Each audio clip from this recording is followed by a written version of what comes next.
and we'll go directly to the Nitika ji. And may be आज आपसे ही start होना है, आपसे ही आगाज होना है, तो हम आपसे ही आगाज करते हैं. So we can see that the resilience is a household, family members, or a system to anticipate, observe, and recover from shocks and stress without compromising long sustainability. मैं देखता हूं, या हम लोग सभी ये बात को फील करते हैं, अपने लाइफ में फील करते हैं, लचीलापन उस व्यक्ति का, घरेलू, घर का, परिवारजनों का, या कहें कि सिस्टम की एक क्षमता है जो दीर्घकालिक स्थिरता बनाए रखने में हमें सहयोग करता है, कि हम दीर्घकाल तक स्थिर रहें, हम बड़े स्वस्थ रहें और समुचित रहें. व्यक्तिगत परिवार, व्यक्तिगत कहें या परिवार कहें या सिस्टम में हर स्तर में कहीं ना कहीं जोखिम होती है, कहीं ना कहीं वल्नरेबिलिटी होती है. तो हमें उस क्षमता का भी मूल्यांकन करना चाहिए कि हम किस कारण से हम रेजिलेंस हो सकते हैं, किस कारण से हम फिर बाउंस पुनः उस स्थिति को प्राप्त कर सकते हैं, हमारे अंदर क्षमता होती है. So will go to the our expert madam Nitika. Madam, we want to know how to identify the risks, vulnerabilities, and capacities for assessment at individual level, or we can say then family level or the system level. As you can describe, or as you want to describe, you can do assess this resilience's capacity. Yeah, Nitika ma'am. जी, thank you doctor Alok sir. पहले तो मैं आपको और मानव विकास को बहुत बहुत धन्यवाद देना चाहूंगी for giving me this opportunity.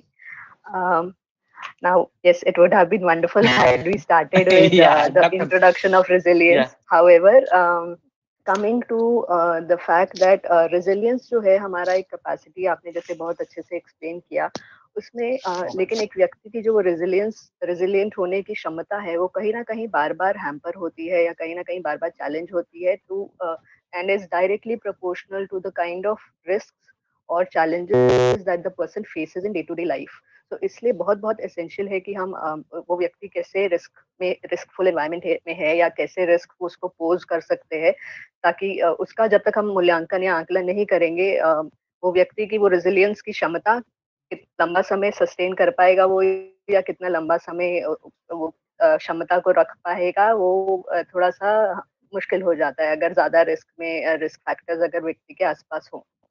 Before we go into understanding what are the risks and what are the different categories of risks that the child or the family may be exposed to, एक चीज मैं चाहूंगी कि हम सारे लोग इस एक चीज की agreement में आए कि so that we are all on the same page that as professionals हम लोग ना सिर्फ हमारी ड्यूटी है of caring about our students and their families, but we also have a very moral and ethical duty to care about our the people that are around us.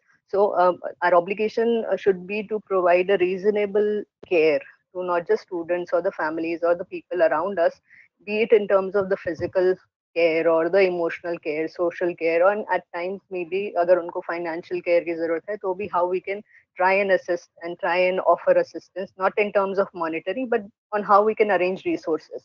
So ये एक चीज हमें as professionals हमेशा ध्यान में रखनी चाहिए कि that we really obligated to take care. So and we have a duty to take care. So अब जब हम सर ने जो मुझे टॉपिक दिया उसमें दो कीवर्ड्स हैं, पहला रिस्क, दूसरा वल्नरेबिलिटी. तो जब हम रिस्क की बात करते हैं तो risk is the possibility of danger और the actual danger itself. And when we're talking about vulnerability is the quality or the state of being exposed to the possibility of harm. So ये दो चीजों को हमको I think we're joined by Dr. Das. So would you want? Yeah, no, you continue, please. Yeah. Should I continue? Yeah. Okay. So ये दो चीजों को until unless we understand, and once we understand, it will be easier for us to assess the risk and the risk factors. So जब हम again before going into the different types of risk that the person may be exposed to, it is essential that we understand the different ways that risk can be classified. Primarily दो तरीके के risk एक व्यक्ति के आसपास के environment में या हो सकते हैं. पहला static, दूसरा dynamic. Static is the unchanging characteristics of the individual or the events that may have happened in past. जैसे कि अगर हम बात करें कि व्यक्ति को एपिलेप्सी है, तो हमें मालूम है कि वो कॉन्स्टेंटली एट रिस्क है उस कंडीशन की वजह से। या फिर अगर हमें मालूम है कि अगर हम इवेंट इन पास्ट की बात करें, अगर हमें मालूम है कि व्यक्ति एक सिंगल पेरेंट या सिंगल मदर फैमिली से आता है, सिंगल पेरेंट चाइल्ड फैमिली से आता है, तो हमें मालूम है कि लॉन्ग टर्म में may be as a child gains adulthood, or maybe as the parent is also aging, there is a very slight chance or risk of, in case of eventuality, तो व्यक्ति के लॉन्ग टर्म केयर के बारे में एक risk हो सकता है। और कुछ रिस्क होते हैं जो कि डायनामिक इन नेचर होते हैं, जो कि these are aspects that change over a period of time, which may be interpersonal relationships within the family, which may be the degree or the nature of services that we are availing at present. Maybe आज मेरी financial स्थिति ठीक है और मैं occupational therapy और sensory integration therapy और physiotherapy सब ले पा रही हूँ, हो सकता है कल ना ले पाऊँ, मे बी फाइनेंशियल, जैसे अगर हम कोरोना की स्थिति में देखें तो हो सकता है मेरा वोकेशनल एंगेजमेंट या जो एम्प्लॉयमेंट है वो चला गया, तो मैं सस्टेन नहीं कर पाऊँ। That itself is a dynamic risk. Similarly हो सकता है सर्विसेज, अगर हम अभी देखें बहुत सारे एजुकेशनल सेटअप्स बंद हैं और बहुत सारे सर्विस प्रोवाइडर्स ऑनलाइन सर्विसेज नहीं दे पा रहे हैं, तो that is also a dynamic risk कि व्यक्ति का जो इंटरवेंशन था वो सडनली स्टॉप हो गया। अब हम जाते हैं the different types of risk that the person maybe the different kinds of risk and the harms that can be occurred that can occur to the individual or the family. तो पहला रहता है साइकोलॉजिकल रिस्क, जिसमें हम बात करते हैं चीजें जैसे कि एंजाइटी, डिस्ट्रेस, या फिर सोशल आइसोलेशन हो जाना because of a behavioural issue. बहुत बारी हमने देखा है कि maybe a child with autism or an intellectual disability demonstrates a lot of maladaptive behavior, जिसकी वजह से उसका social isolation धीरे धीरे as the child ages, sensory issues की वजह से हो सकता है बच्चा चिल्लाता है या काटता है खुद को या मारता है आसपास वाले व्यक्ति को, तो वो उसकी वजह से वो धीरे धीरे आइसोलेट होना शुरू हो जाता है, पहले within the family and then within immediate social circle and eventually from the community. Park जाना बंद कर देंगे या कुछ, तो सोशल आइसोलेशन का risk is also causes a psychological harm to the child and the family. And also अब आजकल की सिचुएशन में देखें जिस तरीके की न्यूज आती है, and also a risk of committing suicide. So these are all the categories of psychological harm and risk that the child or the family may be at. Then there is physical harm. Physical harm may could be sexual abuse, could be violence, could be self injury, या फिर कई बारी होता है कि because of a medical procedure or a medication there may be side effects, so that is also a risk of physical harm. And the third category is the legal harm. So जब किसी के violation of rights होते हैं तो हम उसके legal rights को हम risk कर रहे हैं और उसको harm पहुंचा रहे हैं।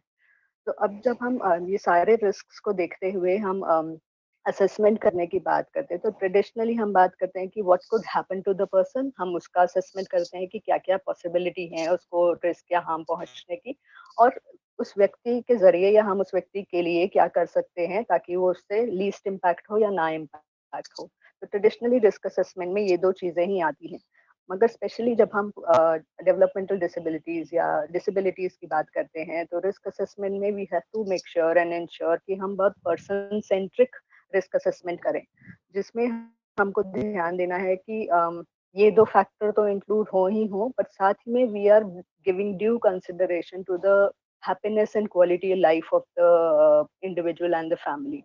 So we must apart from taking care of their safety, so we must cater to his or her lifestyle, we must cater to the skills or the abilities of the child. ये सारी चीजें हमें assessment में ध्यान रखनी चाहिए, उसके health issues, उसके रिलेशनशिप्स, उसके प्रेफरेंसेस, ये सारी चीजों को हमको ध्यान में रखते हुए एक पर्सन सेंट्रिक रिस्क असेसमेंट करना चाहिए। सो अब असेसमेंट करने के लिए हमको इन्फॉर्मेशन गैदर करना होगा। अब इन्फॉर्मेशन गैदर करने के लिए हमको प्राइमरली जो टूल्स हमारे पास अवेलेबल हैं, टूल्स इन टर्म्स ऑफ कि हमारे पास जो स्किल्स अवेलेबल हैं, वो है ऑब्जर्वेशन। चाहे हम जब भी बच्चे के साथ इंटरेक्ट कर रहे हैं, उसकी फैमिली के साथ इंटरेक्ट कर रहे हैं, we can make keen observation as a professional. We can conduct form interviews also. We can engage in a dialogue relating to concerns that we may have for the family, directly with the family or with others associated with the family. We can may be अगर हमारे official records या ऐसे documentation हो जिसको हम review करके कुछ information gather कर सकते हैं अगर बच्चे की हेल्थ कंडीशन के बारे में या फैमिली के बारे में, that is another source of information.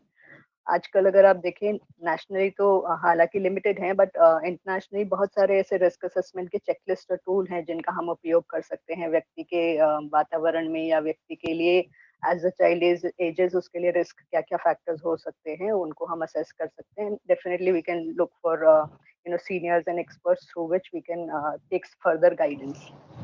तो और साथ ही में जब हम ये चीजें ऑब्जर्व या एनालाइज कर रहे हैं, हमको प्राइमरी रिस्क जो व्यक्ति को दिखते हैं वो हमको बैरियर्स जो वो व्यक्ति फेस करता है या वो जो फैमिली फेस करता है उसी से ही हमें अंदाजा उसके रिस्क के एक्सपोजर का लगता है। जैसे कि अगर व्यक्ति के लैक ऑफ सोशल या नेचुरल सपोर्ट है एनवायरनमेंट में, तो हमें दिखेगा कि that the child may be at a higher risk of social isolation. If we see that there is active symptom of mental illnesses in the family or in the person or the individual that we're dealing with, we can it is a given that the child or the individual or the family may be at a higher risk of psychological harm. If there is drug abuse or alcohol abuse in the family, those are things that we must take note of.